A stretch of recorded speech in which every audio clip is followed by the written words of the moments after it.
You have two eyes, huh? Do you understand the game a bit? Yeah, have a look. I'm not saying anything to you in particular because I know you're not too accurate with your reporting. That's what you paid so you're for. saying I should resign. So you're saying I should resign. I think that's you your should, opinion. Is that right? That's my Okay, opinion. fine. Are you going to resign then? No, of course I'm not going to resign. Let's simplify things next time.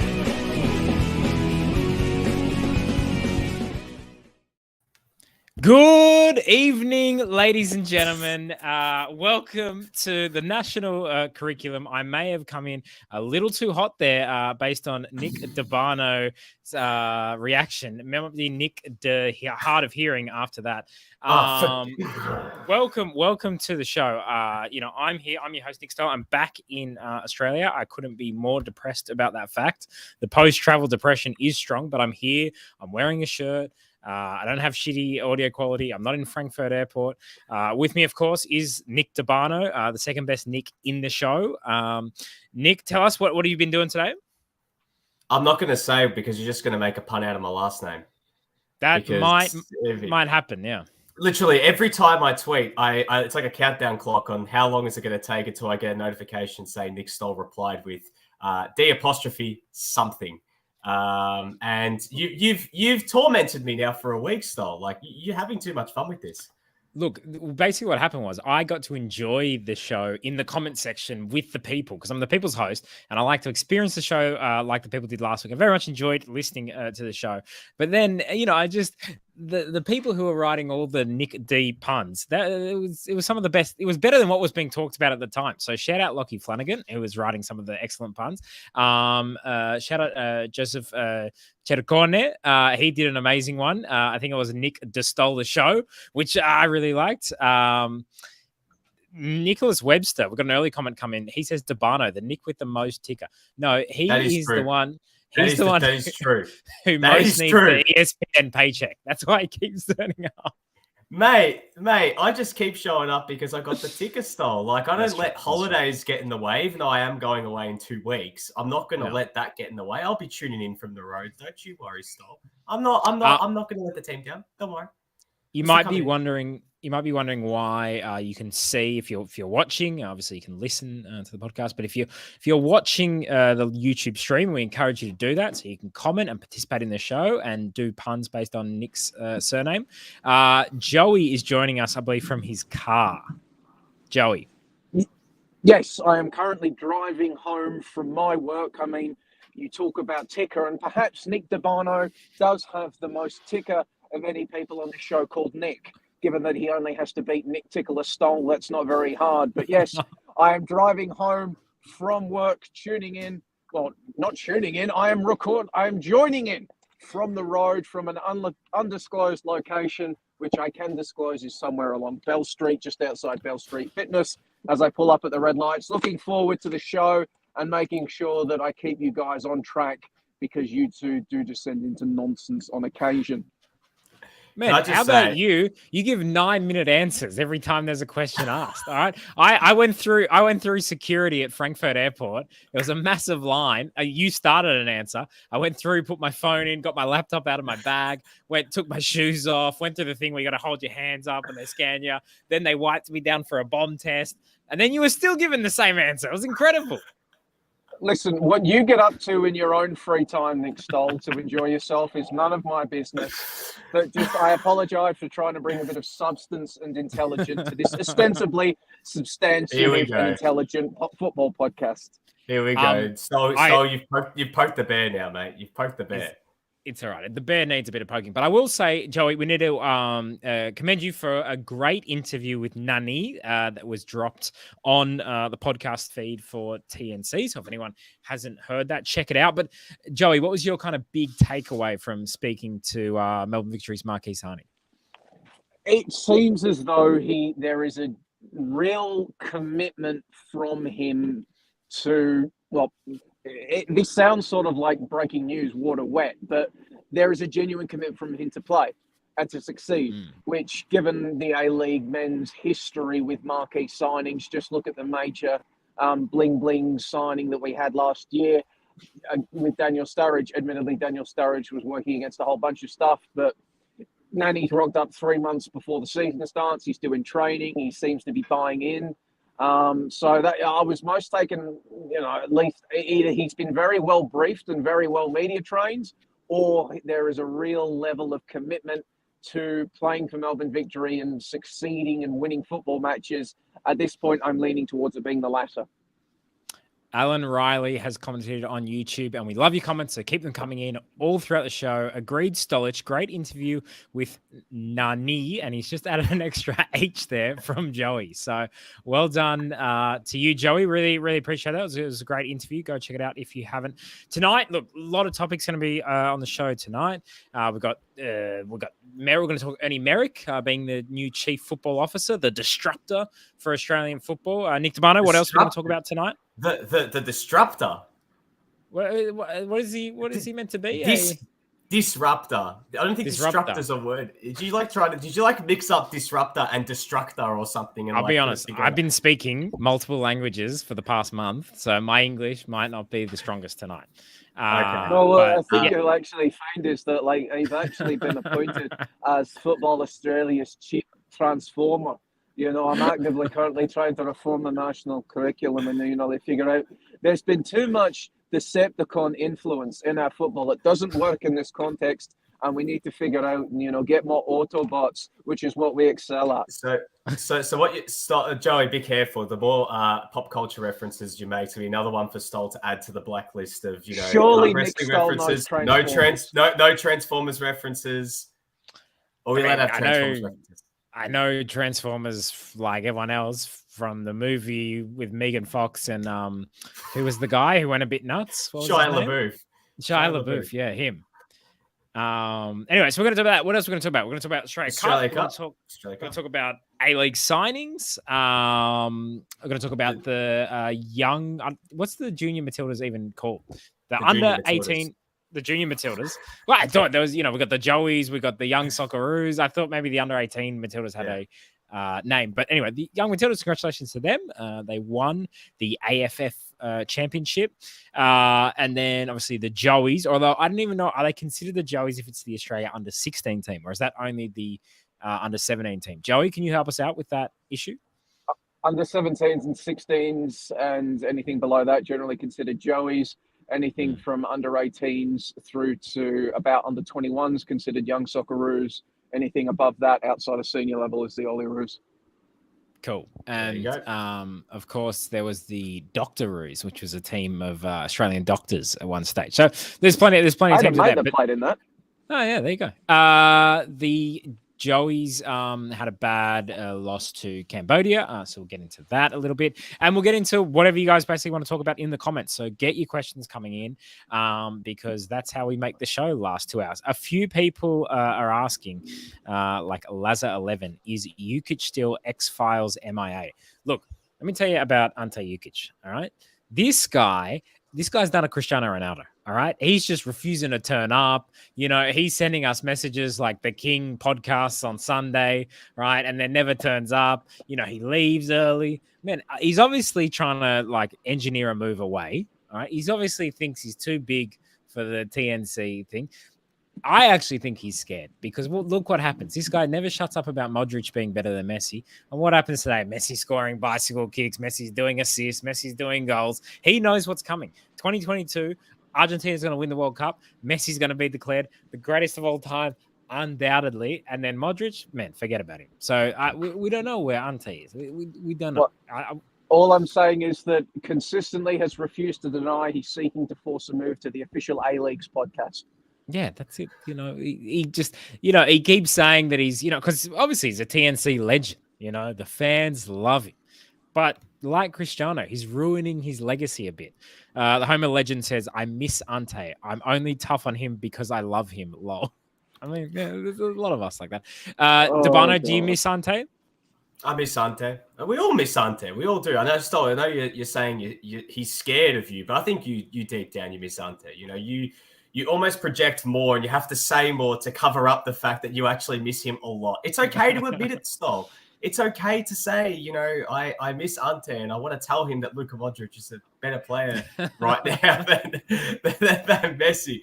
But no, it'd be good to get him back on. But at the moment, we're unsure. So still MIA, but hopefully we can give you a bit of an update soon. But Toros as well coming through. Merrick the Transformer in the guys. Okay, that's not bad, but you could have just gone D apostrophe guys. Like you didn't have to get rid of the IS. So good effort, Toros, but surely close enough. But Stoll, I reckon let's get into that topic. Let's talk about Ernie Merrick, the disruptor, Chief Football Officer Ernie Merrick. I mean, was announced started last week in the Sydney Morning Herald.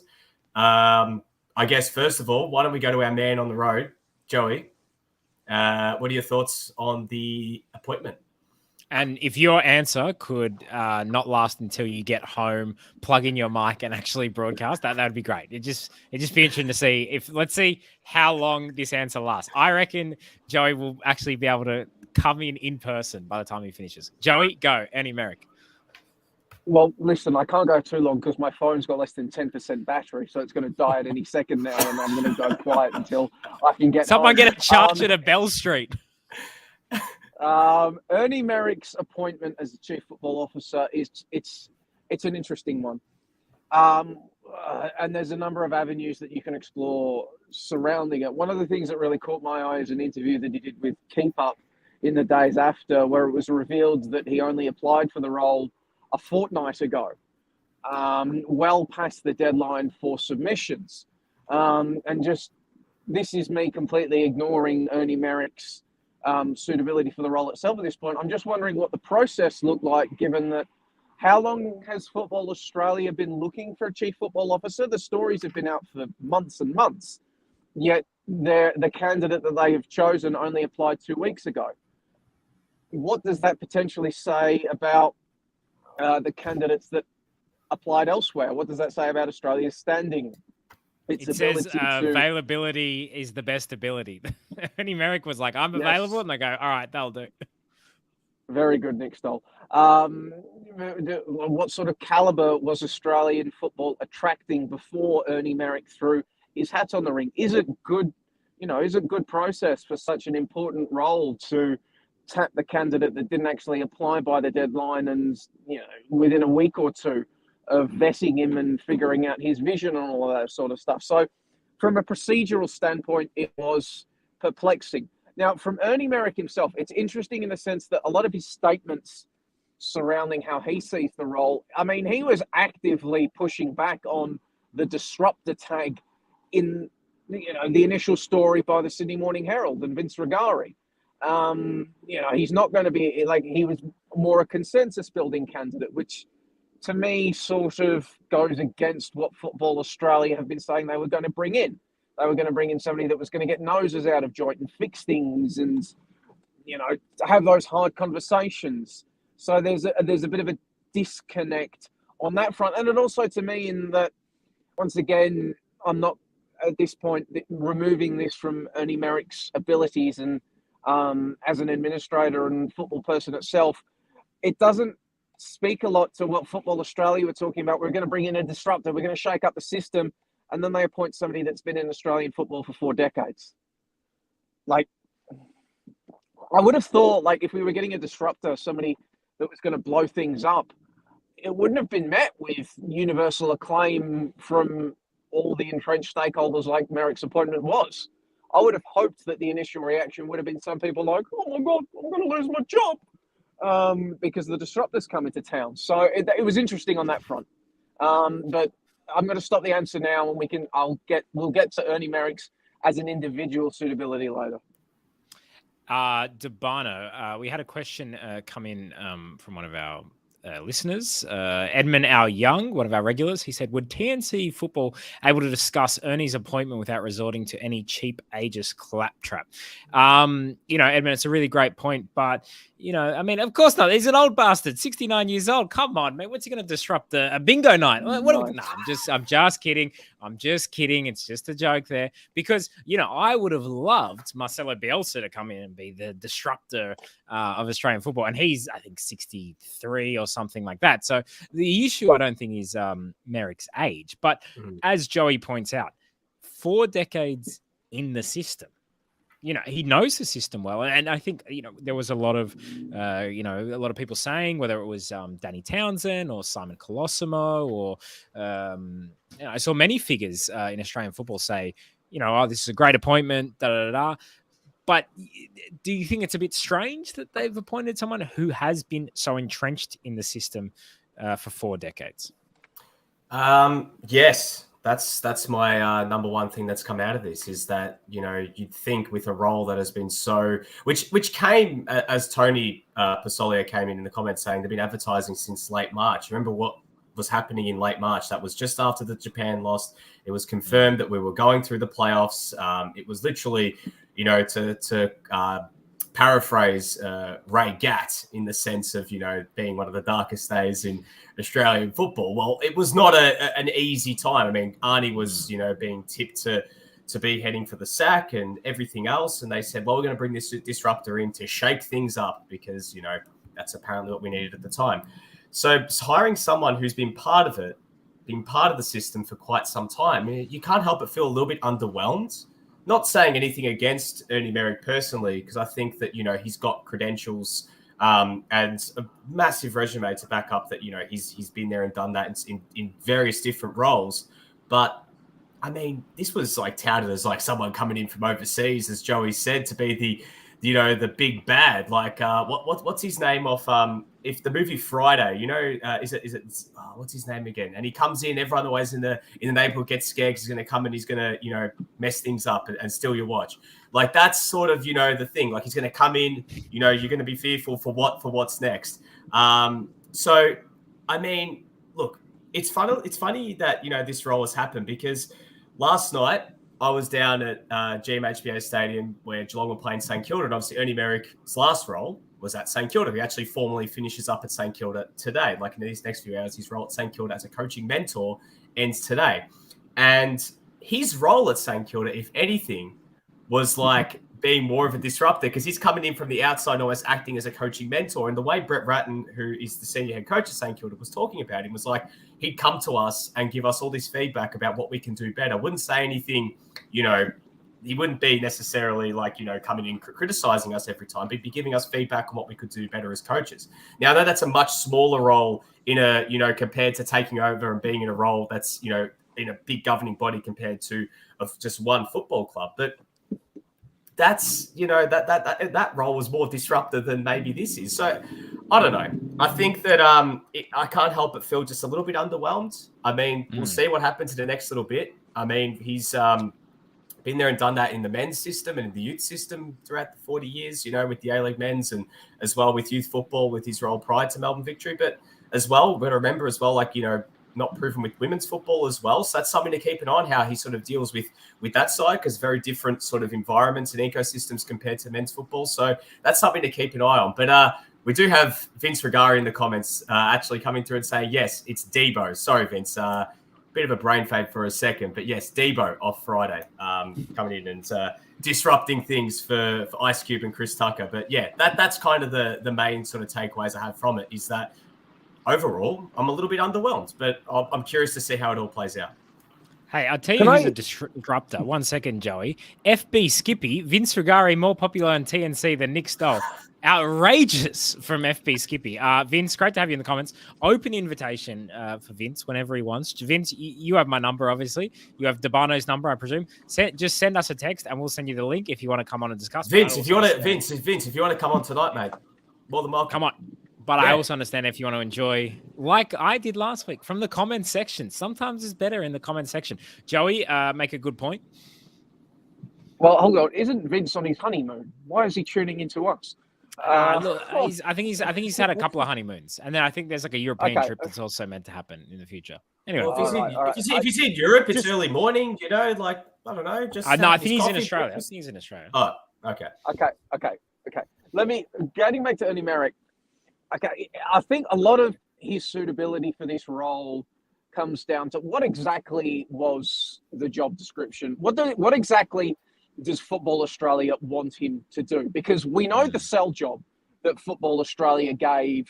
It's a disruptor, all of that sort of stuff. Really, and as was pointed out, this was in March when there were leaks coming out of Football Australia itself against Graham Arnold. There was a lot of heat on, and there was talk, all right, we're going to disrupt things up.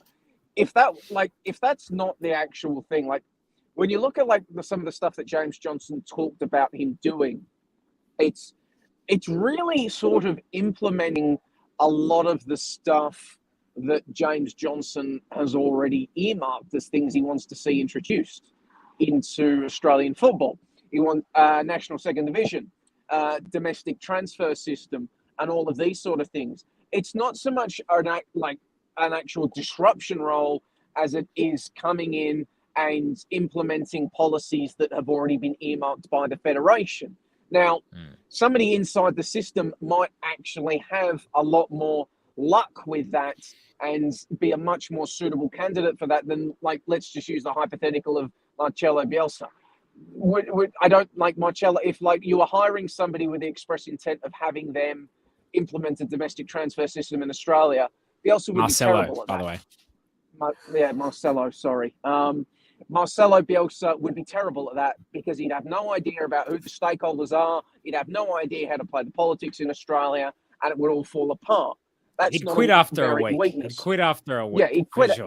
He'd quit. So something like so if Merrick is, actually being employed to be less of a disruptor and more of an implementer, an incrementalist, somebody that's going to put out fires and move the game along the pathway that is already envisioned by Football Australia, it's probably a much better hire than it would be if it was for a disruptor who's going to burn the place down and have a phoenix rise from the ashes.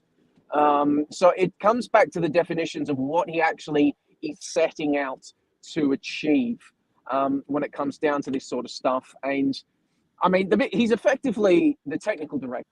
I confirmed this with Football Australia. There is no more technical director. Ernie Merrick is the chief football officer.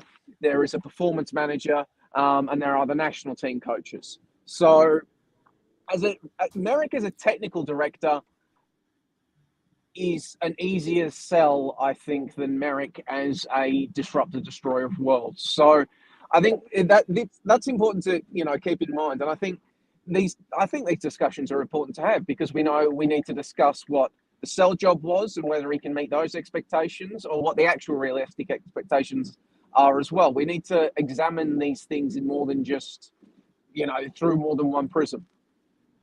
Vince Rigari is writing in the comments. He says next week he will come on the show next week. So there's something for you to look forward to there. Debana, I've just got a question for you right at this moment. How is my internet connection? You're coming through fine, mate. Oh, great, because Freya is using the microwave right as I speak, and it is not disrupting anything. So good to know that we have a good microwave, and I will be selling these microwaves. FA should have just hired my microwave as a disruptor. Imagine that. Yeah, exactly. It's going to shake up football. Edmund Al Young kind of asked the same question that you were, Joey. I would like to know what disruptor and shake things up actually mean. Do they mean stuff like getting rid of state federations? Joey, in your discussions kind of with Football Australia, that's not what his role is it? No, as far as I can tell, Merrick isn't going to be relied upon to remove state federations. And whilst I know there's been talk, mainly from people outside Football Australia, about centralising authority and getting rid of state federations, I know occasional panellist Teo Pellizzeri, who used to work at Football Victoria, is a big proponent of just centralising things and having regional offices rather than federations. It might be a view for Football Australia one day they'd like to do that, but I don't think that's a major policy area right now. When you've got stuff like a national second division in the works, a domestic transfer system they're trying to push through, home Women's World Cup to deliver. If it is something on Football Australia's agenda, I think it's very, very far down on the list. I'm done. Stoll, you muted yourself, mate. Looks like we've sorry. I muted myself because it's good podcast etiquette to mute yourself when you're not talking. It's bad podcast etiquette to not unmute yourself when you start to talk. So I was just saying it was interesting to read in Vince's article in the Sydney Morning Herald. I think you can also see it on, Fairfax's website, so on the Age website and so on and so forth. But right towards the end of the piece, Merrick says, people think I'll be a good disruptor, but I'm not really very good at that. I think I'm better at convincing people of the way forward and collaborating and cooperation. So he himself is basically saying that he is not a disruptor. But Debano, it is pretty funny that Football Australia was like, we're hiring a disruptor. And this guy in his very first interview has said, look, let's be honest, I'm not very good at disrupting. Like, there's not too many times where someone's appointed to such an important role, and they, in the first interview, are like, "Look, let's be honest, I'm not very good." Imagine a coach. The coach, look, I'll be honest, I'm not a great coach, but maybe I'll be able to get the mood going. So what you're saying? It's a very Ernie Merrick thing to do, to shit on the job description, and the marketing hype. Very Ernie Merrick thing to do. Reminds me a bit of Ted Lasso's first press conference in season 1. Just like, has never coached before, but he's like, look, I'm not a great coach, but I'm here anyway. So, I don't even know the game.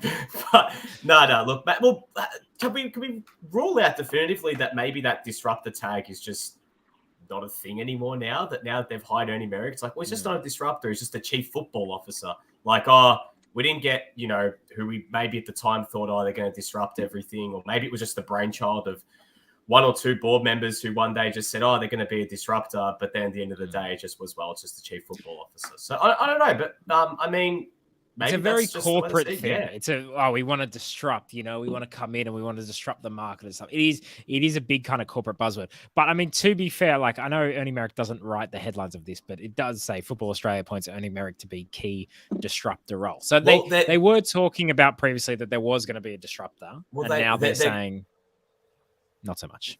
Well, this is the same thing with, like, when we talk about the APL and, Danny Townsend talking about moves that are sugar hits. That was said at the time. So now it's sort of stuck now. Like, you know what I mean? Because that's what was said. It was on the record.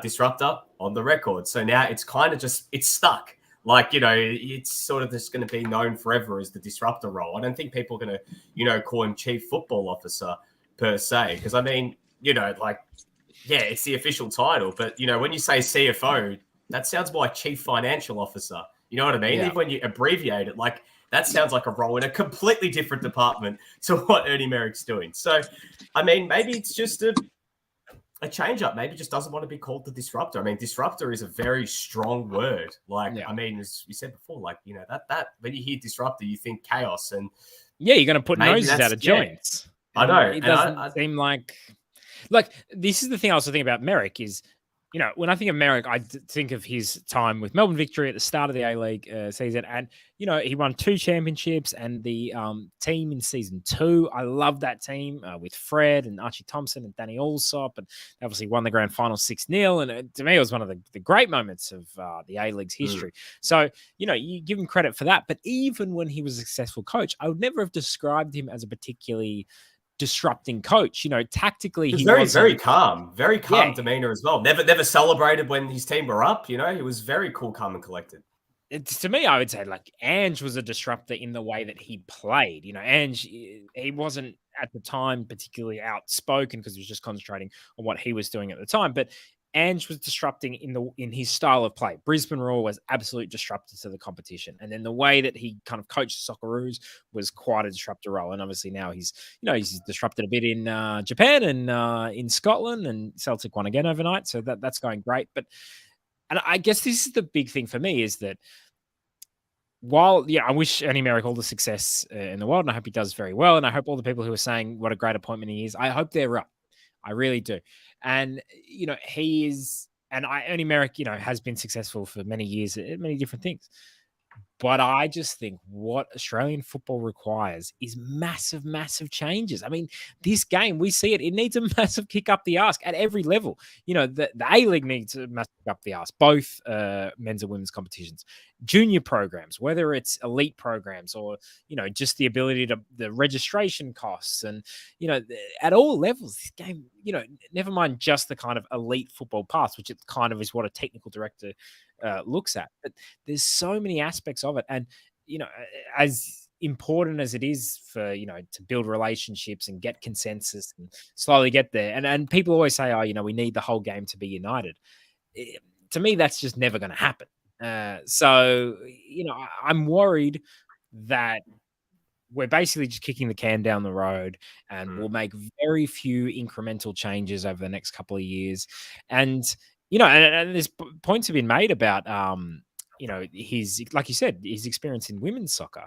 I think one of the biggest questions right now is the Tony Gustafsson question. And that's what usually a technical director would be assessing and saying, look, this is not good enough. And obviously the results haven't been good enough, but, you can say a technical director is there to say, well, at least, we understand the performance has been good, or you bring through the right players, or we understand that, in this situation, it's very tough to get good results. So we forgive you. So we'll stay with you. But it doesn't seem like, that's his strong point. So that's going to be really interesting to see how that plays out. How do you think kind of the first 12 months of Ernie Merrick's reign will take place? And also, does Ernie Merrick become, for Australian football, we love to blame someone. Will he become will it be Merrick out when, inevitably, something goes wrong with the national team? Well, let's be real, Stoll. Is this not the most important 12 months that he's facing? This is a massive 12 months. I mean, we've got the Men's World Cup at the end of this year. We've got the Women's World Cup on home soil middle of next year. We've got the Asian Cup as well, potentially, if it goes ahead in June. It's a massive 12 months. He's been thrown into the lion's den and some. So, you know what? Stoll, he is going to be a little bit of a scapegoat. And muted. Obviously, wow, Joey, you're very loud. But anyways, I'm going to mute you. You weren't that muted. But anyways, it's going to be a big 12 months. And, I think that there might be some pockets that, look at him as sort of that, because he's the chief football officer. And that might, just be an easy bit of a target. Obviously, as Tony said, it's not a technical director role.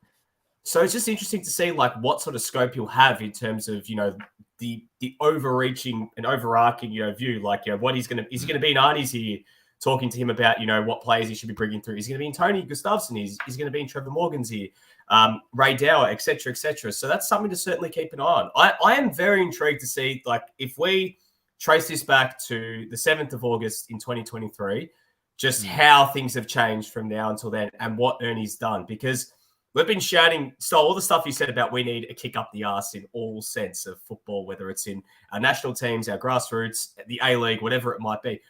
We've been screaming that at a brick wall for how long now? It feels like it's the same vicious cycle over and over and over again. The entire 40 years that Ernie Merrick has been in Australian football, people have been saying the same stuff. Same thing, yeah. So I don't know.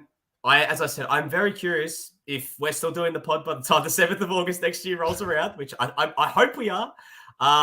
But to see exactly where things are at and what, I guess, to use you spoke about a buzzword, a corporate buzzword style in terms of disruptor, to see what sort of legacy, another corporate buzzword, Ernie leaves, or what sort of legacy is left in this first 12 months in the role. Because was there a time frame on? Is he contracted for a certain period of time? Is it a just undisclosed amounts in terms of how long he's going to be in charge? I mean, Joey, have you heard anything? I don't know. No. As far as his tenure, I think there's probably Vince Regari, when he's on the show next week, is the man to talk about that sort of things, given that he was the one that broke it. Just this thing, I think a lot of this conversation also around Ernie Merrick, it gets to something that we talk about on this show a lot. As something that numerous stakeholders, numerous groups in Australian football, in fact, Australian football in general, often falls for, is the savior idea. Somebody was going to come in and save Australian football. And that's a problem because, nobody was going to do that. Even, Marcelo Bielsa wasn't single-handedly going to save Australian football. Ernie Merrick is not going to single-handedly save Australian football because nobody is going to single-handedly solve Australian football. And that needs to be important. When we're having these conversations surrounding the expectations for Ernie Merrick as well. He is not the Messiah. He is not going to fix everything. And it's important, A, not to suddenly turn him into a piñata to beat whenever something goes wrong in Australian football. And then also in the sense that Ernie Merrick's presence cannot serve as a distraction, a flair for holding others in Australian football to account. He's not there to be a lightning rod when things in Australian football go wrong. It takes a village. So that's one of the things. Like, I think it's important to keep in context whenever we're speaking about Ernie Merrick or anybody in Australian football. It's never just a one-person operation. Ernie Merrick was never going to fix Australian football because nobody is going to fix Australian football. The other thing is, like, when we're having this conversation around Ernie Merrick, gets back to the thing, multiple things can be true at once. Ernie Merrick absolutely might, it can be very much like, well, no, we don't even need to hypothesize. Ernie Merrick himself said he doesn't see himself as a disruptor. Ernie Merrick is not a disruptor as per his own words. But it can also be true that maybe he's going to be able to do a good job. Will he do a good job? That is something that we need to measure moving forward. Like, say what you want about his appointment. Is it a good thing or is it a bad thing? It doesn't matter. At this point, the decision's been made. It doesn't matter. The only thing we can do now is hold Ernie Merrick to account on the reforms and the changes that he is attempting to implement. And the other thing that we have to do is we need to hold to account the people that employed him in this role. If Ernie Merrick fails, it's not just a failure of Ernie Merrick, it's a failure of all the people that trusted him and tapped in to take this role after he'd applied well after the deadline for applications ended and appointed him within a fortnight. So, that has, and that's the same thing with everything. It's like, if Tony Gustafsson fails, yes, hold Tony Gustafsson to account, hold to account the people that employed him. Maybe one of the biggest problems was because we didn't have a proper technical director when we employed him in the first place. So there's like a vast swathe of people. And it's the same thing moving forward with all the things like that. So that those are the things I've been kicking around with Ernie Merrick. Like, he's been appointed, fine. Let's keep things in context. Let's remember how we got here, who brought us here, and let that frame the discussions moving forward as we watch Ernie Merrick in action. Toros asked via YouTube, do you think Merrick is a placeholder until someone like Arnold is available? I hope no. Arnie is going to be available after the World Cup, guaranteed. That's when his contract's ended. You don't employ somebody like Ernie Merrick on just a 4-month placeholder gig. Like, you just wait until Arnold's available. The Homer legend says Big Sam Allardyce could fix Australian football, and then Edmund Al Young responds, Big Sam is indeed good with fix. So read into that what you will. The moment says this should be seen as a positive, and he has tons of experience, especially with youth programs. He does. Yeah, it's true. He does. And look, like I say, we wish him all the best, but I have massive question marks over someone who has tons of experience with youth programs in Australia being the person who's going to reform those youth programs. Because obviously this is a guy who's been implementing these youth programs for all these years. This is a guy who's clearly thought that this was, this is the way forward. So I don't know. I don't think Merrick, I think he'll do whatever he does, but I just don't think it's going to be this wave of change that I think Australian football needs. Debano? No, I mean, as I said before, Stoll. I mean, we're hiring someone who's been part of the system for so long, and that's why it does feel a little bit underwhelming, because this whole thing was about the quote-unquote disruptor, someone coming in from potentially outside the system to bring a fresh set of eyes and someone who can maybe look at it without biases or any sort of potential conflicts of interest. I mean, I'm not not assuming anything. I don't want to, say that, Ernie's got pre-existing relationships and good relationships with everyone at Football Australia, but you have to assume that there would be at least some. And I mean, we've seen in any job, when someone gets appointed to a role that's sort of a higher up role, and you're dealing with people underneath you who may have been your own co-workers or someone that's your friend or something like that, there is potential for conflict, and because you do have that personal side to it. So I don't know. Like, again, I'm curious. As I said before, I'm curious to see how it works out. I am not necessarily against it fully. I just have my questions. I'm not sold entirely on it, but I want to see how it plays out. I want to see how it goes over these 12 months. I'm just very curious to see what changes from now until the time we reach August next year. Hiraldo, big friend of the show, says via YouTube. Again, the main question with Merrick in my mind is what he brings to the table with WOSO, women's soccer, not least when the time comes to replace Tony Gustafsson 2024 or however earlier. Yeah, it's going to be pretty interesting. It's one thing interesting about Ernie Merrick was once coach of the Matildas. He was appointed coach of the Matildas, but he never coached a game. He was in and out very quickly. I'm trying to find the articles about it now, but yeah, there was I'm not trying to claim that Ernie Merrick has a long history in women's football because he doesn't. But there was a brief period during when he was at the VIS.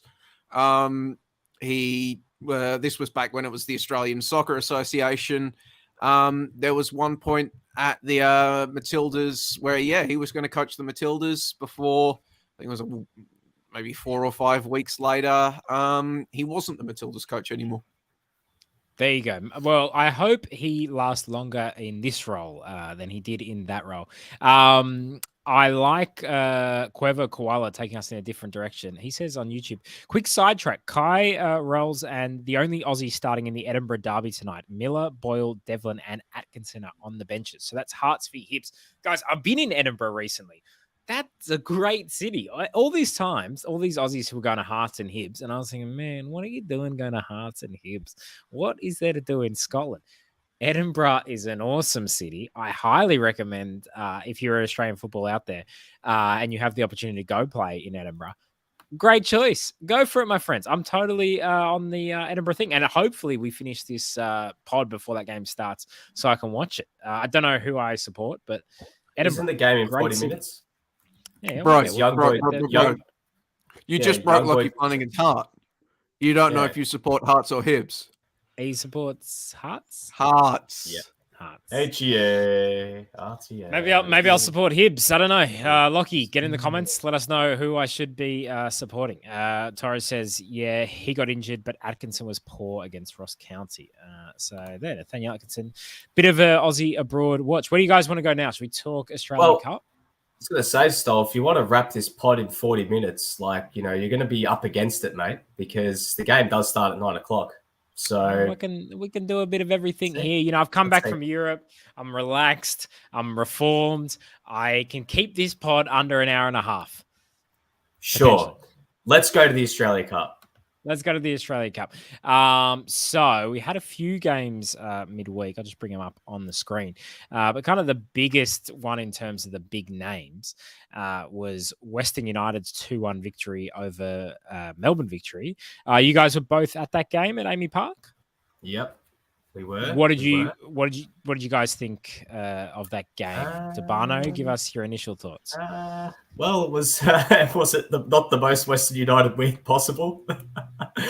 Genuinely, it was the most Western United win possible. 11 players back behind the ball, scoring a goal without having a shot, having that lead for a while, and then, just doing well to peg it back after Jake Brimmer's absolute worldie. And Jake Brimmer loves crackers against Western United. This is 3 straight games against Western United and 3 bangers where arguably they get better with every single time. I mean, scored the volley in the first leg of the semi, the free kick in the second leg, and then that absolute peach of a goal at the start of the second half last week. And I thought at that point when he scored, I thought, okay, Victory going to, kick ahead and win this game. But what a response. And it came from, the West United scored so many goals last year from Ben Garuccio getting forward on that left-hand side, and his cross to Lockie Wales was an absolute peach. And Lockie Wales had, in my opinion, a really good game. He put the cross in that was deflected in from George Timotheo for the opener, and then made that late run to the back post to bundle home the eventual winner. But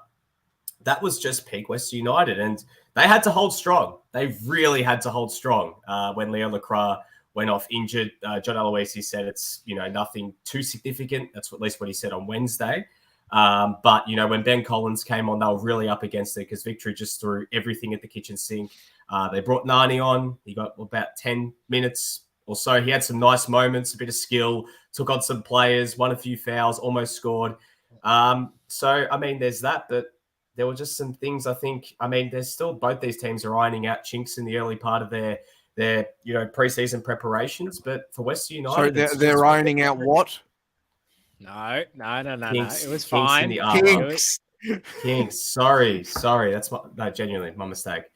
But they're working that out, and I guess the big thing is, that obviously that this was just Western United playing at a Western United kind of game. They had it on their terms. They would put players behind the ball and attack with pace. And for me, nothing really told me anything different that they're going to play any differently this season, because it worked last year. If anything, they're going to go back to the well again this season, because they played a very, very P&P side with Dylan Wenzel-Hall was leading the line. I really liked Reece Bozanovsky in his first game. He's someone definitely to keep an eye on. From what I understand, he's going to have a much bigger role in this Western United team this year. John Aloisi showed a lot of trust in him during finals by playing him in, I think he played in all three. I know definitely played in two, but he had to play some big minutes in those games in the road to that grand final. And he started his first game, did really well. Now he's been called up to that camp that Trevor Morgan's put together for the young Socceroos. So that's a really good sign. But yeah, all in all, Western United through. They got Sydney United next, and Victory. Well, plenty of time for them now to go back to the well and see what they can conjure up in about 2 months' time. Joey, Victory, they were wearing a very nice kit. I very much enjoyed their special kit. They won't get to wear it again because they got knocked out. What do you think this means for them? Defending champions, not the best defense. Is this a bit of a, it feels like everything's been really positive under Popovic since he's come in, but is this a bit of a mark against his name? I don't think there are many tears being shed in the Melbourne Victory football department surrounding a round of 32 exit from the Australia Cup. You just need to look at some of the sides that Melbourne Victory were running out during their run to the Cup last year. It feels like they sort of fell arse backwards into the semi-finals and only then sort of started to take it seriously, more so with the lineups and the talent that they were actually playing. I think it is...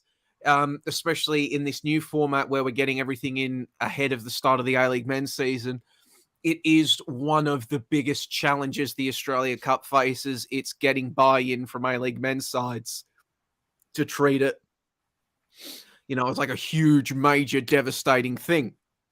So I don't think Melbourne Victory will be too heartbroken, or the football department won't be too heartbroken about going out.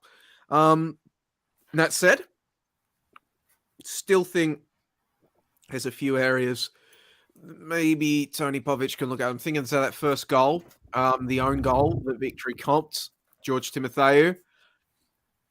It's only pre-season, but now that's the second pre-season game in a row where George Timotheou has been, if not absolutely at fault, heavily involved in the reasons why Melbourne Victory have copped a goal. It was his turnover that led to Man United's first in that pre-season game. And it's a question because George Timotheou is likely going to see significant minutes for Melbourne Victory this season. Matt Sporanovic is clearly the first choice next to Roderick Miranda, but Matt Sporanovic doesn't play week in and week out. Like, that's just who Matt Sporanovic is. Like, Brendan Hamill was one of the most important players for Melbourne Victory last season because he would just slot in whenever Sporanovic wasn't available and just be a really solid, capable centre-back. So now they're replacing Brendan Hamill with George Timotheou. And, I mean, it's interesting. You don't know how much Timotheou's contract with Melbourne Victory played into it at Adelaide United, but he went from playing over 1,000 minutes with Adelaide United in 2020-21 to playing less than 500 with Adelaide last season. And he looked like he was beaten in the pecking order by Jakobsen, Barr, Popovic, Ansel. So is centre-back an area that Melbourne Victory at least require more depth? Not going to write George Timotheou off because it's pre-season. To write any player off because of pre-season performances is silly. But that isn't to say that the baseline of trends can't be established in pre-season, and we're looking at there. And I'll throw to Nick in a second. But the other centre-back position I think that was interesting coming out of that game is Western United. Leo Lacroix went off injured late in that game for Western United. He's fine. John Aloisi just said it was basically just pre-season. He was a little underdone. He just cramping up. We took him off as a precaution. I think it's been understated. Like, everybody's been talking about Nani coming on and Melbourne Victory really finishing strong, which they did. I'm going to pretend that they didn't. And obviously, I think, like I said at the start of the show, Nani's bought in. Looks like he's going to make a real impact. But I also think not quite a bit, but I also think it helped contribute to Victory finishing with a wet sail, Lacroix going off. And just the stabilizing effect, the leadership aspect that he has in that Western United shape and that defensive block. I think it was noticeable that they were missing that when he left the pitch.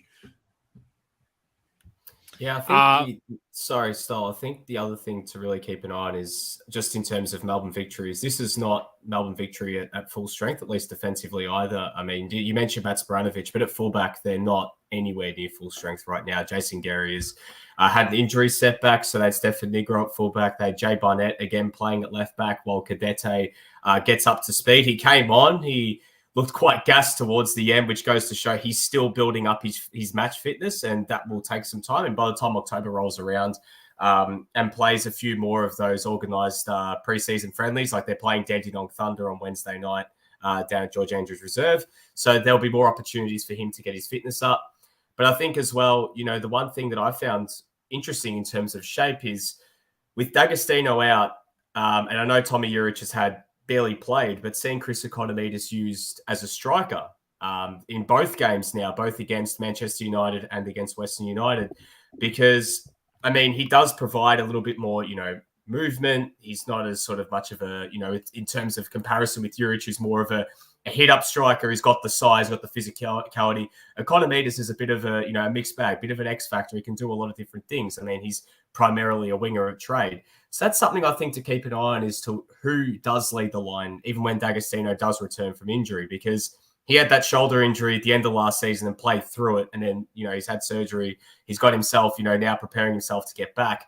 But will he be rushed back in from the start, or will they ease him back in? And what do they do in that early stage of the season as a result? Do they start Economidis? Do they start Tommy Juric? Do they maybe even start Nani as a striker? That's something as well, I think, to keep an eye on too. So there's certainly, you know, different things that I think Victory might look to try throw up. And they've got a lot of attacking depth. Like I maybe saw Leighton Brooks get some minutes. He barely played last season.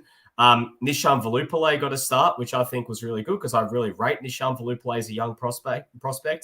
So yeah, that's certainly something to keep an eye on as we get closer towards the start of the season and what they do when they have their full complement of players. And as well, you know, if they have D'Agostino fit too, where does Nani fit in that front, in that attacking three and behind? Because we know Jake Brimmer's not going to lose his spot as the 10, considering the form he's in right now. We know Ben Falami probably won't lose that spot on the left. So do we see Nani potentially that spot on the right just being his the second that he's ready to go to play a full 90 to start a game? Or can we see him potentially playing through the middle and maybe Economidis is on the right until D'Agostino's ready? Or maybe even if D'Agostino's ready, they look to try change things up, because D'Agostino's best football last year, in my opinion at least, came when he's a super sub, because he's just running ragged and running at tired players and just being a, you know, just nonstop running all day. And that, you know, worked late in games. So that's something I think certainly to keep an eye on as we get closer towards the season starting. The Homer Legend asks, here's one: is Western United's defense the best we've ever seen in the A-League?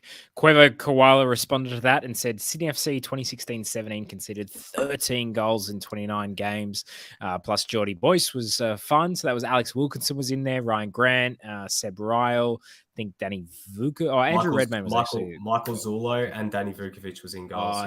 Yeah, Danny Vukovic. Okay, yep. So, and then Hiraldo also points out Western Sydney Wanderers 2012-13. So their very first season in the comp, which makes it all the more impressive. More than just strong at the back, excellent mid block when the occasion called for that. And then he follows it up with Central Coast Mariners the same season with Sainsbury and Zvansvik also up there. Sydney FC 2016-17, the best statistically, but that also said a lot of how met opponents had become with the ball by then. Yeah, it's true. It wasn't the greatest competition that season. I mean, does Western Sydney almost win by default because they parked that bus and they had to weather that storm against Al Hilal? Like they had to weather that storm. Like it was basically the same back four from 12-13 into that Asian Champions League final, but They had to really weather that storm.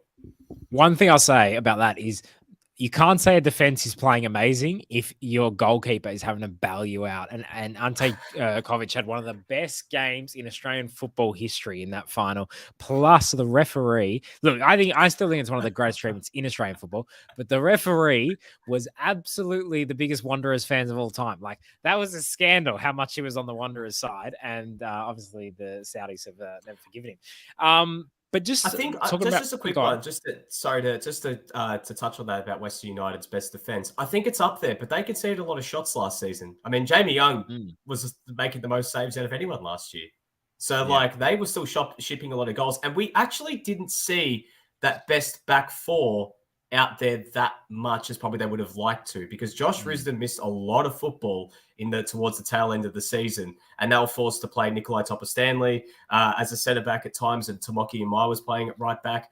But when they have that full complement of, Jamie Young, Garuccio, Imai, Lacroix, and Josh Risdon, I think it's certainly up there, but I don't think it's the best, at least yet. I think maybe this season, if they, become more of a formidable unit, another season under the belt playing together, there's every reason why they might get closer to that, but something certainly to keep an eye on. Just looking ahead. Hold on. I got intrigued there. I looked up the saves per 90 from the last A-League men's season, and it's close, but all right, quick quiz. Who had the most saves per 90 in the last A-League men's season? You get one guess each. Birigidi. I'm going to go Birigidi as well. I know Jamie Young had the most for the whole season, didn't he? He had the equal most. Oh. No, he was equal second. Really? According to the stats I'm looking at. Well, he was like first for most of the year, so apologies for getting that wrong in the end, but I mean, he was first for like total saves. Total saves, Jamie Young had 92. The leader in total saves was Mark Birigidi with 94. The leader in saves per 90 with 4.1 was Ollie Sale. Wow. Oh, well, that does kind of make sense. That does Liam Reddy was second with 4. Birigidi was third with 3.8. Curto was equal third with 3.8. Joe Gauchi was also equal third with 3.8.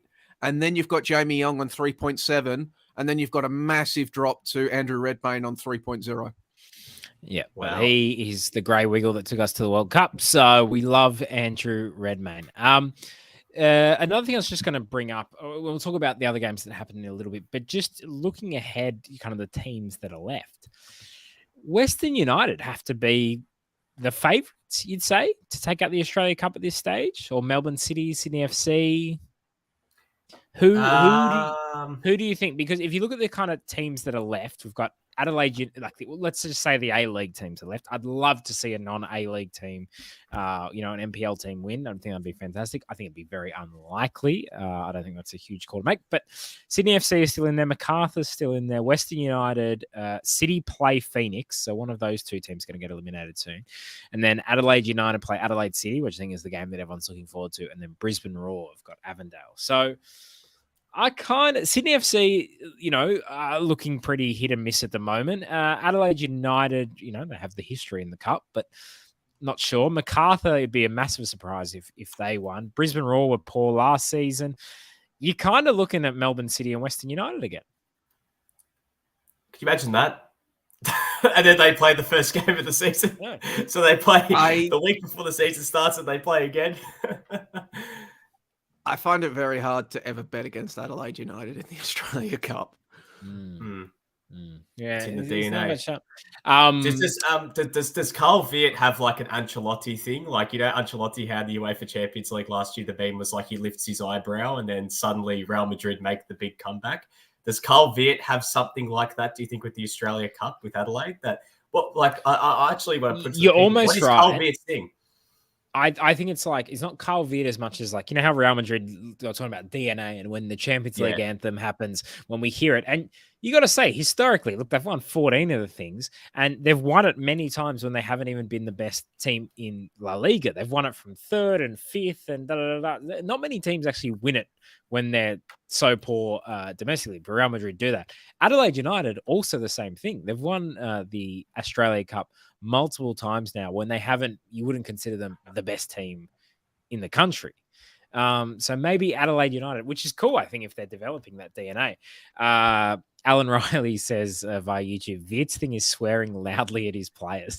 So that's good from an Adelaide local. Just looking ahead, I mean, to the round of 16, like it is very intriguing to see, you know, how some of these fixtures play out. I mean, by the time we go to air next week, there'll be 4 fixtures played. But for me personally, if we're going to pick a game that, you know, we're kind of looking forward to the most in that bracket of 4 before obviously the 4 games on the Wednesday night the following week, I'm looking forward for that Bentley Green Sydney FC game.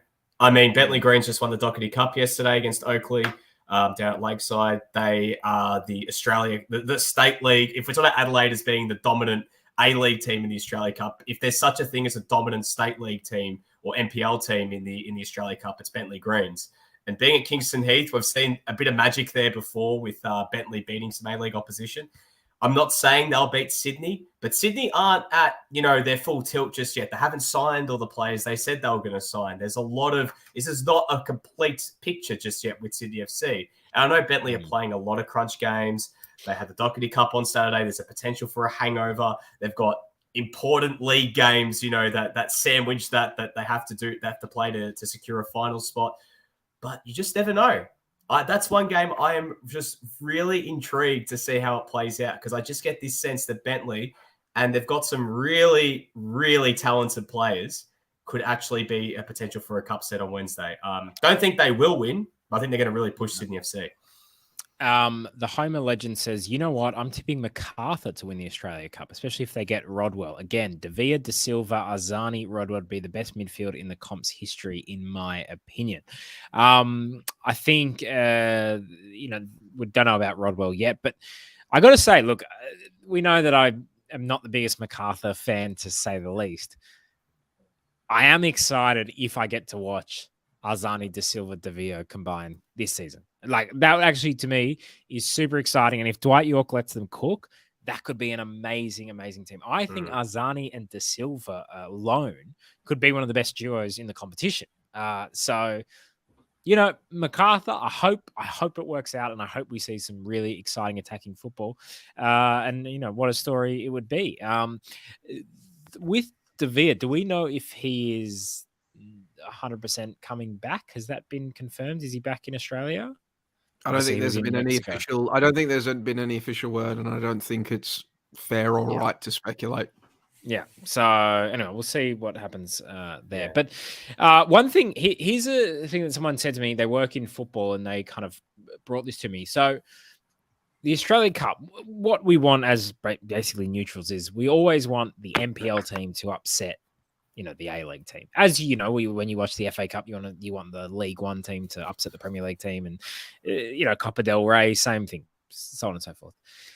Do you think it would be beneficial to get rid of extra time in the Australia Cup so that the smaller teams have more of a chance? So basically, we've got 5 games coming up this week where an NPL side is taking on an A-League side. Now, if that's 1-1 or 2-2 or 0-0 at the end of 90 minutes, if it goes to obviously 30 minutes more, much more likely that the A-League team, with their quality, with their extra professionalism, with their, you know, extra training, whatever, and their extra resources, they're able to win it in extra time. You're more likely to have cup sets if it goes straight to penalties. What do you think about that idea? I disagree. Still. Sorry. I mean, Reginald. Yeah. I mean, you know, this is the magic of, you know, being able to hold off a team for 120 minutes to a penalty shootout. Like, that's, you know, to do it for 90. I mean, that's a resource for complaints from an A-League team, first of all, by saying it's compromised by the fact that we're changing the rules for an Australia Cup, you know, for the Australia Cup to go straight to penalties. You know, I don't think that's that, like, stick with what it is around the world. Like, I know in some competitions, I think, well, it's only really in preseason friendlies in those ICC tournaments back in the day where they used to go straight to penalty shootouts. I don't see it too often where they Well, the just Coppers chill. do. Copper America does. Coppers- doesn't it? Yeah, Copper America has. Okay, Yeah, yeah. Copper America do it, but stuff the Copper America for a second. We're talking about here. I'm just saying, just in terms of rules, I think that honestly, you got to keep extra time. Like, You're a I understand traditionalist. that. No, I am a traditionalist. That's what I want to see. I like, I like that sense because, as much as Stoll, you say that, the teams are conditioned and these are professional players playing against semi-professional players. The beauty of playing at this stage of the season is you've got seasoned NPL players who have been through 5 months, 6 months of a season, and they're fit. They're ready to go, right? Yeah. The A-League teams are starting their preseason. They're building their squads at this time of the year as well. They're getting themselves up to scratch at this point as well. I mean, Western United have been training for 2.5 weeks before they played Melbourne Victory. And, that goes to show there is a difference, when it comes to at this stage of the Australia Cup. These A-League teams have found themselves to be a little bit rusty because they're coming off their postseason break. They're coming into preseason. They're still working things out. They're getting used to new teammates as well. I think either way that, there's still that element of, it can still happen over 120 and it shouldn't be compromised for the fact that these teams are NPL teams. I think it's almost disrespectful to the NPL teams to compromise the rules just to give them more of a chance to win a game because we compromised the Australia Cup for so long to give an NPL team the opportunity to get all the way to the semi-final. And I mean, cool. That worked in the early days. We had Bentley Greens against the semi. We had Hume City in the semi-final. We had some good memories in those early bits, but it was time to evolve and it was time to open it right up, make it randomized, make it like every other cup competition in the world. And I think it's fine the way it is. I honestly don't think that we should be changing the rules, to basically cater for it. And to be honest, I think it's, as much as it does create a little bit more excitement that, oh my God, after 90 minutes, we go straight to a penalty shootout. At the same time, you can still create drama in extra time. Teams can hold out for the full 120. If say Bentley Greens on Wednesday decides to put 11 players back behind the ball for the final 30, for all of extra time and just frustrate the absolute shit out of Sydney FC and send it to penalties, what's to say they can't do that? So, yeah. Look, I understand your reasoning, Stoll, but for me, I'm a big no for that one. Joey, Edmund Our Young says bring back the North American Soccer League era 35 yards shootouts. If you haven't seen them, go on YouTube, type in, I guess, what? I really dislike those. American shootouts from the 90s. I reckon they're so much fun. I don't know how They're much fun to I watch. reckon they're a lot of fun. Yeah. In this day and age, I reckon they're just an invitation for injuries. Yeah. Like yeah, two that's players sprinting at each other at a million miles. Like that's just an invitation for injuries. Used to make me panic watching the hockey penalty shootouts at the Olympics last year and seeing them do exactly the same format and seeing the goalkeeper charge out at the player. I'd be like, Jesus, someone's going to break an arm or something here, I mean, to be fair, like if your goal was to grow the Australia Cup interest, around the world, doing something like that, gimmicky as it is, fuck the rest of the world. Like it's the Okay, Australia all right. Cup. All right, yep, but with the greatest respect, Australia, let's be honest, doesn't give a fuck about the Australia Cup. All right, I think it's the best competition we have in all of sport in Australia, but the wider interest, even within the Australian football public, is very, very low. Can we not just Very have low. something for us then? Like, why does everything have to be, centered around what mummy and daddy and their two kids want to watch on the weekends? Why can't we have something? I saw Joey celebrating at a football game. That's what it brought out at the Heidelberg Brisbane Raw game. He was actually, showing some, come on Heidelberg, and I was like, that's nice. It means we have something. Go on, Joey, are you open to going to penalties after 90 minutes? If I could make one change to the Australia Cup, my change wouldn't be penalty shootouts. My change would be to take the national rounds, the first round of the national stages, and take it from the round of 32 and make it the round of 128. I would be entering A-League men's sides a lot earlier into the competition and more national stages and, more teams and that sort of thing. Although I will acknowledge that is never going to happen because of the costs and logistics and what have you, but this is just me fantasy booking. For the penalties, I could go either way, really. Like I said, the Coppers do go straight to penalties, so it's not like it's a massive. The Coppers are the second biggest, continental tournament on the planet, behind only the Euros. This wouldn't be a complete. The Coppers still mean absolutely everything to the people of South America, so I wouldn't cheat it. I mean, the real traditionalist answer is to demand replays after draws. That's the real traditionalist answer. Could you imagine if you had Heidelberg just holding out for a 0-0 at like Amy Park so they could just get a game back at the Village? That'd be cool. So once again, that will never happen because we have such a constricted period to get the Australia Cup in. It has to be done before the first week of the A-League men's season now, and there's only so much time. As in this giant off season that we have, there is only so much time that A-League men's sides will have to train. Can I just say quickly, Joey? Sorry, Sal. But when you said round of 128, I almost felt like a pit of anxiety thinking about the size of how big the 128, like how many teams you'd need to have in it.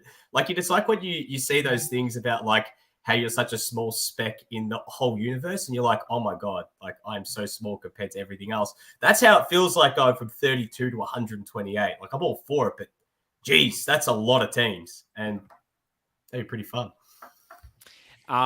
Did you guys want to talk about any of the other games that happened as well? Sydney United beat Monaro 3-0. I wanted to say, like, of all the games that we're talking about looking forward to, like, yes, Bentley Green, Sydney FC, really looking forward to that one, especially the commentary. I think it's going to be amazing.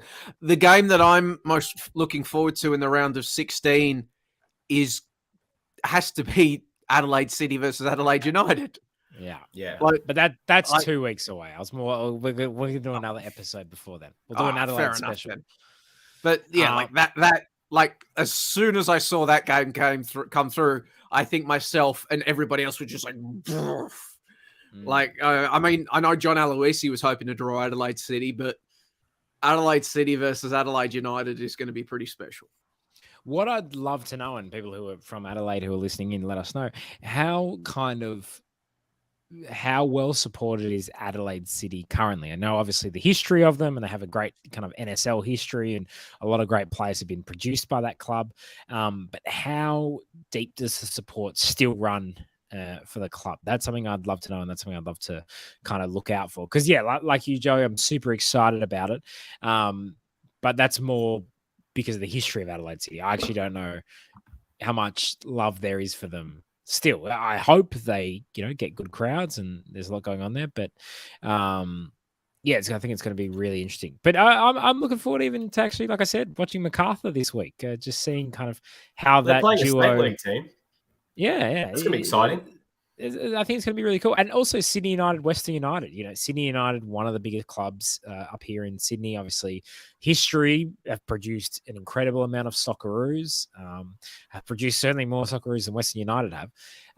So it's going to be interesting to see how that goes. Green Gully v Peninsula Power. How do you go? You think Green Gully is going to go through that? Green Gully should, but they looked cooked on Friday night against Melbourne Knights, and they lost. So it's something certainly to keep an eye on in terms of, I mean, they're going to have a full week to prepare for it and, get their full complement and, get themselves back up to scratch for it. They should win. I mean, they've been good this season in NPL Victoria. But the other thing that I want to touch on quickly is it's good that we see Melbourne City versus Wellington returning to Casey. The game being played at Casey Fields. If you remember last year, that game, exact fixture was supposed to happen in the Australia Cup in December before the COVID outbreak in the Melbourne City team. And that, I think by reports, they'd sold something like 7,000 tickets at Casey Fields for that game at that point. So I think it's good that Melbourne City are playing in the southeast. Considering they've moved all their bases to the southeast, have the partnership with the formerly known as Team 11, group. So I guess it's good to see that football's going to be played there on the Wednesday night. But geez, if you're a Victorian football fan that Wednesday, like, how do you spread? Like, I feel like there's 3 games. Like, I want to be at Oakley and see them play Brisbane City. I want to go to Casey to see Melbourne City Wellington. I want to go to ABD Stadium to potentially see Avondale versus Brisbane Roar. Can't be in 3 places at once. I'm getting, you know, like off Harry Potter, Hermione has that time ticker thing over turn time. I'm probably going to need to invent something like that. So, but yeah, that Wednesday is going to be a massive night alongside that Adelaide derby. So, yeah, it's going to be pretty cool. But I think if you're looking at potentially 2 NPL sides to go through, I think Green Gully and Oakley in particular are 2 teams to really, if you're going to hedge your bets, they're the 2 to potentially buy stocks in, and we'll see how they go. I really hope Channel 10, like you say, does a goal rush kind of program on that night where they fly around the grounds like that. I know Fox Sports used to do that back in the day. I'm not sure if Channel 10 has done that. So hopefully they do. Alan Riley says, pretty sure City, talking about Adelaide City, could be talking about Melbourne City sometimes, get about 1,000 to 2,000 to their games. Antonis would know more than I would. It's not bad. Not bad. I think the Australia Cup, like my hope is that it can also galvanize more support for these local teams, you know, that it can be a really great way to get out the local crowd that maybe doesn't go to the NPL very much. But, you know, I'd love to see a lot of support out there for the NPL sides. Debano? Interestingly enough, the game's actually been played at Service FM Stadium, which is the state centre of football in Adelaide. So it's actually not being played. Actually, I'm trying to see, is this actually the home ground? No, it's not the home ground of Adelaide City because they play at the state Adelaide City Park. So there's 7,000 seats at this stadium. I reckon they could definitely sell it out because there'll be enough theatre goers that will go. There'll be enough Adelaide United fans, I think, that will go. So I reckon it's going to be a rocking atmosphere in 2 weeks' time. Joey, any thoughts on the Australia Cup? Ben Homer will be hosting a goal rush for Channel 10. Fantastic. Tune in, everybody, and also. So not the home of the legends, Ben Homer. Yeah, unless they are Ben the same Homer. person. Tune in, everyone. I'm pretty sure the home of the legends lives in Ireland, so that wouldn't work. There you go. Tune in, everyone, unless, of course, you can't because you're watching Disney Plus, a fantastic streaming service, ESPN on KO or on Foxtel, or, of course, Stan Sport, Champions League and European Super Cup back this week. So make sure you watch that. Joey, anything else? I'll also say, really looking forward to just listening to Bentley Greens versus Sydney FC. I think, and listening to a few other games that are taking place in this upcoming stages of the Australian Cup. Keep an eye out, guys, especially for that Wednesday. Keep an ear out. Yeah, an ear out for that last Wednesday. There's some exciting news. I don't want to spoil it. I'm so excited. Yeah, no spoilers. Not even Nick Stoll. Nick Stoll doesn't know what we're talking about. No. But keep an eye out. It's some good news. I just assume you were talking about Teo was commentating some game. I thought you were just pumping his. I think Teo's doing the Adelaide Derby. Teo's doing the Adelaide Derby, so that's going to be amazing. So, are you guys suggesting that some maybe more local commentators in Victoria might be doing that game? No. Can't say anything. What do you mean, Stoll? What? What? What do you mean? Look, what a local football commentator. Like, is this a local store for local people or something? I don't know what you're talking about. If anyone involved in this podcast is commentating an Australia Cup game, please make fun of them as much as possible on Twitter. That's what I will be doing, and I'll be having a great time. All right. Let's move on from the Australia Cup and let's talk about the Junior Matildas. They are the inaugural AFF Under-18s Women's Champions. It's the first time I think this competition's been played at this level for the women. So congratulations to them. 2-0 win over Vietnam. I don't think any of us have watched the game. I don't think it was available to watch anywhere. Is that correct, Joey? No, yes, it wasn't available to stream. It's been a complicated process with these streaming rights in terms of the local federation selling them off, and it's very complicated and very cost prohibitive, I've been told. Cool. Well, look, obviously because we haven't watched it, we can't go into the game in any great detail. We can't kind of provide any too much analysis on it. But I'll just say they conceded one goal for the whole tournament and was from a free kick apparently. So no goals conceded in open play. That's definitely a big plus if you ask me. Yeah, absolutely. So I guess what comes out of this tournament, and look, you look at the opponents of this tournament, there's, we'll probably be one of the favorites going into this tournament. This isn't like we've stunned, all of Southeast Asia by winning this tournament, as good as, Vietnam and the like may be. But do you think, just looking ahead at 2023, is there any chance that Gustafsson would be open to bringing in one or two of these young players into the camp? Sam Kerr made her debut at 15, I think, for the Matildas. And other Matildas players have made their debuts at an early age. Do we think that there is any opportunities even for some of these young players? Look, I'll be honest, I don't know any of them. I don't know if any of them are showing an incredible amount of promise. But should the door be ajar at least? The door should be ajar for literally everyone. We've had this conversation in the past about stratification of the Matildas, about how there are some players that probably deserve greater looks than they are getting. The door should be open to everyone as a rule with all the national teams. There's a level of, you need to have consistency in your squad and players that fit your system. But at the same time, if a player goes gangbusters, the door should always be open. Having said that, can't see any of the junior Matildas featuring the Women's World Cup's in a year, less than a year.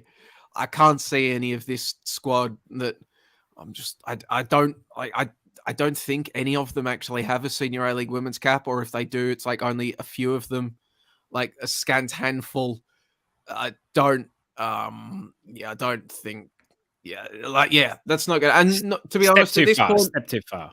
Yeah, a step too far at this point. I mean, the days of 15s and 16-year-olds debuting and regularly featuring for the Matildas probably shouldn't be repeated.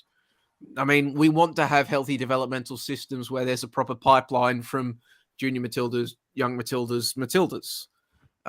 So yeah, I can't see them bringing anyone busting in, and I don't think that's a bad thing.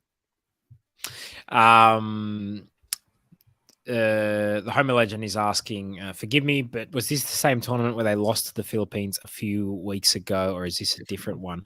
I believe it's a different one. I think they beat the Philippines in this competition. AFF under 23. They sent an under 23 team.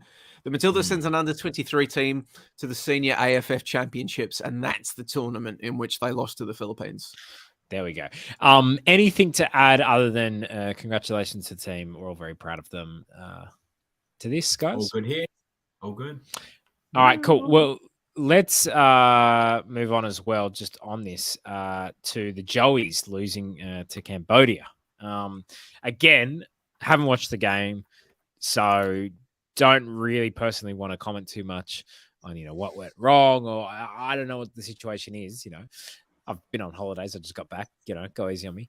But any thoughts on this? There was a little bit of outrage there, but also it was kind of, I think, RBA, results-based analysis. From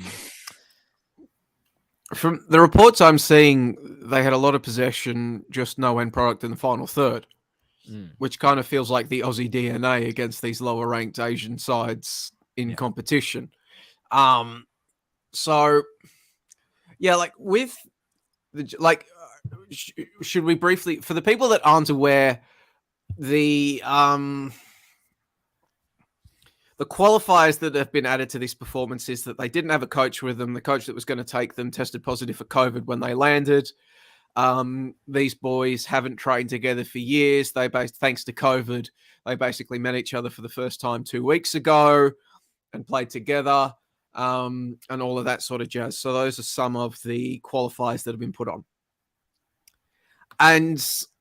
But at the same time, like, those things can all be true, but it can also be true the back-to-back defeats that they have suffered are not ideal.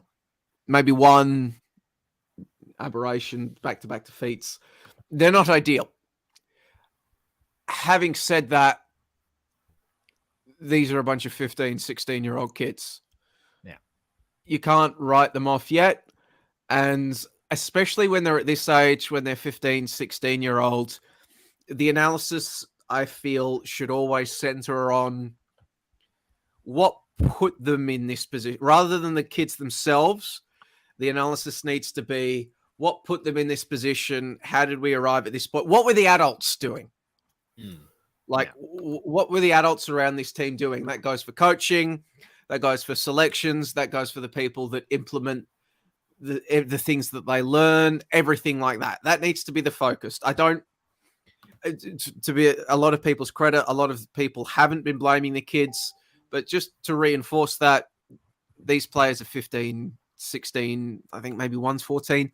Like, it's not like, it's not their fault. Like, and this doesn't represent their endpoint. They've got a long way to go. Results at an under 16 level matter very. Just ask Nigeria how good all of their results in junior international tournaments are working out for them on a World Cup level. Tabano, anything to add? I mean, yeah, exactly right. They're kids. Like, yeah, the results aren't great. Losing against Myanmar and Cambodia it doesn't look good for the optics. But at the end of the day, they've been thrown together and been made to play. It's like literally like just been thrown together and say, hey, get together and play with. They've barely had any camps together. I mean, from all reports, I think this is a new coach as well, Joey, Brad Maloney. I think this is his. Brad Maloney isn't actually there as far as I'm aware. He was appointed after this tournament started. Yeah, so they don't have the senior head coach in right now, and I mean, as Joey said, they're kids at the moment. We shouldn't be blaming the kids specifically. The blame should be focused further up. Yeah, the question becomes, like, these kids that were put out there, who was making the decisions to bring these kids? What kids were overlooked? What are these kids being taught? What sort of system is in place? What sort of kids are we missing out on because of the system? The consequences for results at a junior international level always need to fall on the adults and the system that has been created around the young players. Weird results. This is why the appointment of a technical director and somebody like Ernie Merrick, who, if he's in the reeds, is so important. Because a technical director, the technical staff are supposed to be there watching this game footage, and they're supposed to determine, okay, are these bad results that just the bounce of the ball isn't going our way? Or are these problems in the way that these kids are being selected, in the way that these kids are being assembled, in the way that these kids are being deployed, and how do we fix that? That is why technical staff are so important, because they can go in and ask these questions. And somebody like Ernie Merrick, it's what makes his job so important is, for the lack of a technical director, like if he's a disruptor or he's having the final say on certain issues, at some point when you're looking at the junior national sides, COVID has been a gigantic thing that has gotten in the way. But sometimes, like when junior national teams aren't performing and the system's not right, some people, and like there's nobody to lose their jobs surrounding this Joey's team because like there's no full-time staff. They just appointed a coach who hasn't taken the team yet. But moving forward, one of the big things that Ernie Merrick needs to do is there needs to be consequences for when the junior national teams aren't performing. He needs to figure out why they're not performing, and there needs to be steps taken to fix that. And there also needs to be consequences for that. If teams aren't being selected, if the right teams aren't being selected, the right players aren't being selected, or kids are being missed out on, the consequences need to be for who's selecting that squad. Why did you pick this kid over this kid? Why are you deploying the kids in this manner? And if the answer isn't satisfactory over a sustained period of time, if you're not able to map out a clear direction for junior age cohorts, there has to be consequences for that. It can't just be a case of the kids aren't good enough, the cattle's not good enough, let's just bring through the next cohort. Then that is why technical staff are so important in these sort of things, because this could just be in isolation a few bad breaks, or it could be symptomatic of much deeper problems. Knowing Australian football, it's probably the latter. You need a combination. Yeah, you need technical staff to answer those questions and figure it out. That is what the takeaways. That's the important thing from these tournaments. I think we should talk A-League transfers. If you guys are happy to move on. Yes, I am. All right. Good. All good. I'm going to read you some transfers, and you tell me if you like the move or not. The Central Coast Mariners have signed Danny Vukovic. Like it? I like it. Ooh. Big fan. Give me Well, your we reasons. saw- Why do you like it? We've He's a gone good into detail goalkeeper. on this show. We've He's a gone into very good detail on this show about how huge Mark Berrigetti was for the Central Coast Mariners, how many goals he prevented that other keepers would have allowed, the amount of saves that he had to make, especially losing Kai Rolls and a lot of players coming in and a lot of out. That safety valve of a high-quality veteran goalkeeper that can marshal a young squad, a young defense in front of him is going to be super important. Is he going to be as good as Mark Berrigetti? Don't know, but Nick Montgomery obviously felt that he couldn't roll with Yaron Souza as his number one, which is unfortunate. I like Yaron, good kid. Danny Vukovic, obviously a proven veteran that will get some much needed minutes before the World Cup. He's going back to his team. I mean, this is real nostalgia right now for A-League nostalgia. I mean, he was there first few seasons of the A-League at the Central Coast Mariners. I mean, we all remember what he's primarily, unfortunately, remembered for in terms of the 2008 Grand Final. But at that point in time as well, he was a very, very, very good goalkeeper. And he has been a consistently good goalkeeper throughout his whole career. And the fact that he was still in the Socceroos frame, or not still is part of the Socceroos frame, still says that he's doing a decent job, and he's certainly good enough to be one of the premier goalkeepers of this competition. So if you want a good replacement for someone like Mark Berrigetti, who was as important as he was to the Mariners, I mean, this is probably the best kind of role. It gives Yaron Souza more time to develop. Might even get a loan deal for him or Lawrence Caruso out of this. So it's certainly, I think, I'm all for it. I like it a lot as well for all the reasons that you've said. Carl Jenkinson to the Newcastle Jets. Yay, nay? Give me your thoughts. I'm I'm a fan of any defensive signings the Newcastle Jets make. Yeah, exactly. I don't mind it. I thought he was okay last year. I thought he was all right at City. I don't think he was terrible. It's a good pickup at right back. He's an upgrade to what they've got. And, I mean, he liked his time in Australia. So I'm glad that we haven't lost him because, I mean, he's also just – I know this is good bloke index stuff. He's also just a really good guy. So he's a good player to potentially just have around the locker room. He's a seasoned vet as well. So I like it. I don't see how, there could be any negatives out of this move whatsoever. Yeah, and like Joey says, God, the Jets' defense was terrible last season. So good to see them shore up that. We also had a double signing for the Jets. Daniel Steins and Callum Timmins there. Like it? They've signed some A-League midfielders that you need to fill out your roster with. So that's not a huge. You're very much going availability is the best ability. I like Daniel Steins more than Timmins. Yeah. Like Steins, once again, good kid. There's quality with Steins, but geez, he's rough around the edges. He'll have moments where he'll do something amazing, but there's a lot of times where you just feel like, ooh. I think he really needs a good coach. Hopefully Arthur Papas is that to really guide him and make the most out of that raw talent. This season's going to be big for figuring out how good Arthur Papas is. If Arthur Papas is as good as this podcast thinks he is. Because a lot of the Jets recruitment, we talked about this on the last show. The Jets recruitment has been very one note this off-season. The nature of their recruitment has been very one note. Players maybe don't fit the system as well as they could. It'll be up to Papas to coach this group up and deploy them in a manner that maximizes their strengths within his system whilst minimizing their weaknesses.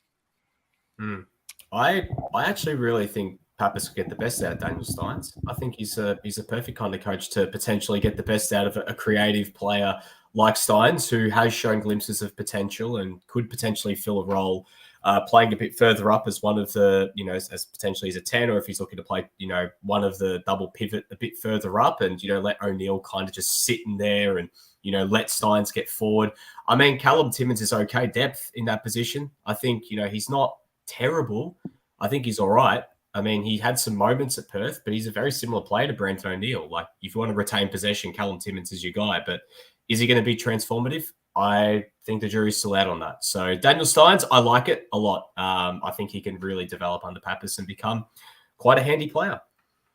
This week it was the official confirmation. We kind of knew it was happening for a while, but Ben Halloran to Adelaide United. I've got to say,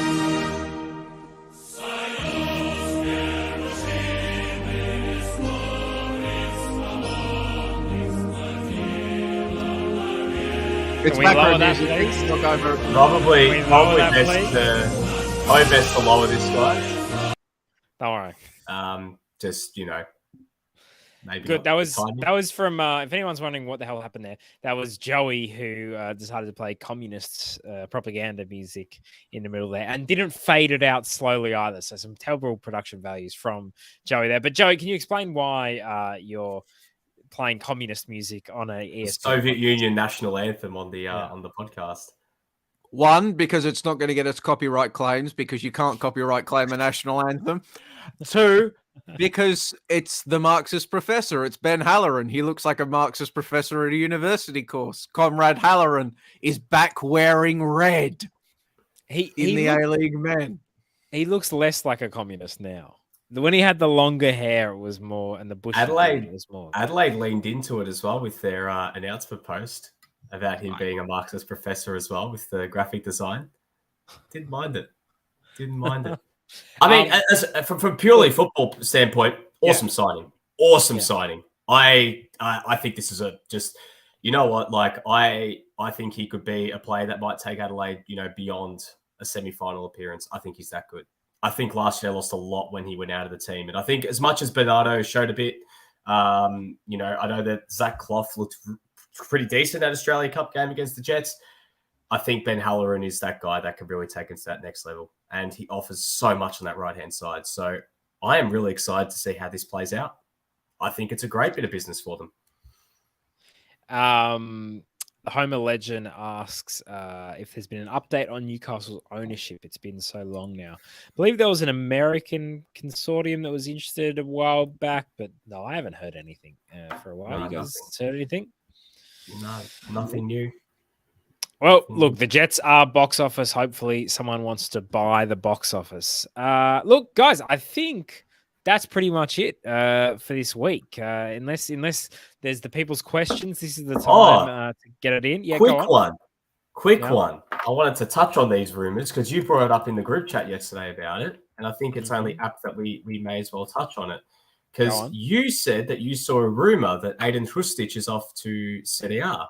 Yes, Salernitana. And so he's not been in any of the squads that Eintracht Frankfurt have had so far this season. They've had a cup game, they've had a league game. He's not been involved at all. Now, some people are saying he has a hamstring injury.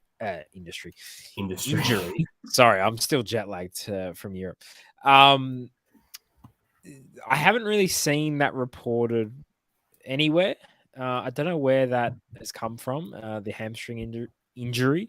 I have seen these rumors linking him to a move to Serie A.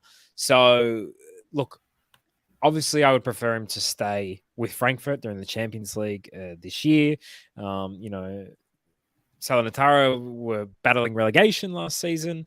It'd be cool to see him in Serie A, but obviously when you go from a team in the Champions League to a team battling relegation, it's never great.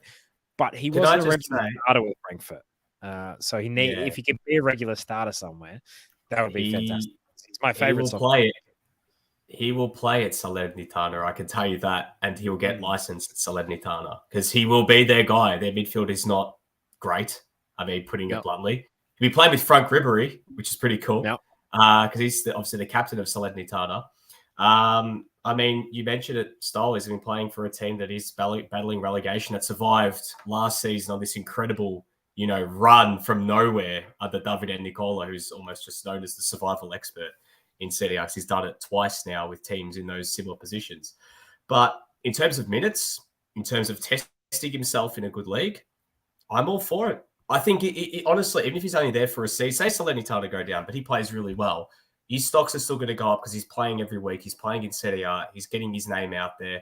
It is a little bit disappointing that he's not going to, say, a more of a mid-table Serie A side like, say look, going to somewhere like Torino or Sassuolo. I mean, him playing for Sassuolo would be just a mind-boggling experience. I don't even want to fathom, because it would just be. I get too excited thinking about the thought of Hrustic playing for them. But I think honestly, playing for Salernitana, in terms of location, we spoke about it with Fabregas. Playing in Salerno is right up there amongst one of the best experiences in Italy, because you're playing with a really passionate fan base. And Salernitana, before they were bankrupt in their former, Salernitana, they're a historic club. They're a club that, has been in Serie A a lot throughout the years and had a lot of financial hard times and worked their way back up, and playing in Salerno, which is a beautiful part of the world. I mean, south of Italy, beautiful weather. The way that the stadium is so close to the water, mate, that is my dream. I'll tell you what, honestly, playing, you spoke about Fabregas playing for Como, mate, he wants to go play in Salerno. Beautiful. But yeah, purely football, he's going to play. Salernitana don't have much of the ball, so he's going to probably be playing for a team that's going to play a lot off the break. So that'll be something to keep an eye on. But I think as long as he's getting minutes, it will certainly help, I guess, his stocks, but also be certainly good for, us as a national team and him getting those regular minutes and playing every week. I think I'm excited for it if it does happen. I would love to see him be on a more ball dominant team. Even Frankfurt, very transition. It's all, it's Bundesliga. It's all kind of transitional based. So, he's so good on the ball that I'd love to see him kind of playing for a team that really likes to dominate and, really maybe is a bit slower in possession. It's be interesting to see. But yeah, one to keep an eye on with Hrustic. Eintracht Frankfurt play the European Super Cup final on Thursday morning. Watch it on Stan Sport. But I believe he won't be involved in that, which is a shame, because obviously he came off the bench in the Europa League final, scored the penalty. It was a great moment for him and a great moment for Australian football. And what a moment it would be if he featured against Real Madrid in that final. But it looks like at this stage he won't be featuring, whether that's because he has a hamstring injury. I will point out that around August, a lot of players who are maybe negotiating a move seem to have injuries that keep them out of games, and then they miraculously recover as soon as they make the move, or as soon as the transfer window shuts. Philip Coutinho's back injury, I remember a few years ago. We'll see if Cristiano Ronaldo doesn't play tonight, and then if he makes a move in midweek and he's playing next week, the undisclosed injury he's recovered from in time. Exactly. So, I think otherwise we'll leave it there. Edmund Al Young is asking Alex Parsons, Sydney FC. It seems to be that way. It seems the rumours are that. I think he looked all right a couple of seasons ago. He had some decent moments. I like Alex Parsons, but it seems like actually, the one we should talk about is Sydney FC signing that guy from Nottingham Forest. The English Joe Lolly. Yeah, Joe Lolly. Thoughts on that? Because bit of an interesting one, bit of a different one. Josh was speaking about him like the second coming the other day. Josh Parrish was pumping him up in the group chat. Oh, mate, he was saying that this guy's a star, blah, blah, blah. But hey, look, you know what? He had quite a decent run at Nottingham Forest in the Championship. Yeah. And from his highlight reel, he looks pretty decent. He's still very good. 29 years of age. He's still got some football ahead of him. He's got a great story coming from, semi-professional football to playing in the Championship. He has a great character, which we know down here. We love a good character when they cut with our foreigners, especially we're seeing with Jason Cummings coming when he's made the move down, and Charlie Austin as well, etc. So he provides some entertainment off the field. So, he could actually turn out to be a decent signing for him if it does happen. Yeah, absolutely. Joey, thoughts on that? No, I think it looks a decent signing. And some silly bugger on his Wikipedia page has already changed his current team to Sydney FC. I don't think it's quite official yet, darling. But on a superficial level, it looks to be a good signing. This is a bloke that played a lot of football in the Championship in recent years. He's still at a good age of just 29 years old. So, and potentially also he's a winger. So if he comes into that Sydney side and he gets deployed out wide, it could, enable Max Burgess to kick back inside after starting early season on the wing, which we like to see. We were talking at length during the last campaign about how well he operated as a central as a central figure, particularly as a 6 or something like that. So it'd be great to see if they can get Lolly in. That opens up other opportunities around the park for people to do, which will be interesting. But as an aside, I'm sure Sydney fans just also are desperate for their side to sign anybody. At this point, we're talking about Corica's youth movement last week. It's not really a youth movement if you're forced into it. Well, maybe we can also now see if this Corica change that he's undergone, this change in approach, this change in mindset, once he actually starts putting the pieces together, how long does it last? So I think Lolly will do well in the A-League. Intrigued to see its impact on Sydney FC if it does come about. Yep. And I'll just say, as a local here in Sydney, the new stadium is looking really good. I think it's basically completed and ready to go. And September is when we'll see the first games. How are the toilets looking, Stoll? I don't know, but I think that tweet will come back to haunt them if they play like shit all season, which they're pretty bad last year. So there's a potential. But I still think Sydney FC, like, this is just my guess. This is not information. This is just sensation, if you will. I still think Sydney FC will push for another big name marquee. Oh, they will. As a part of a way to fill the stadium. But it'd be interesting to see, because, we're starting to run out of time. Yeah, and I mean, the other thing to keep an eye on as well is the Alexander Prijovic situation at Western United. That's something as well we've spoken about at length, because Western United might be in a similar boat if they lose Prijovic. From what I understand, that there is almost a sense of resignation that he may be gone. And they're going to have to scamper to bring someone else in. So in terms of the toilet style, I thought of a great content idea if you're the Western Sydney Wanderers, right? So when it's the Sydney Derby, what they should do is, now this goes back to last week and we're talking about Marcelo, right?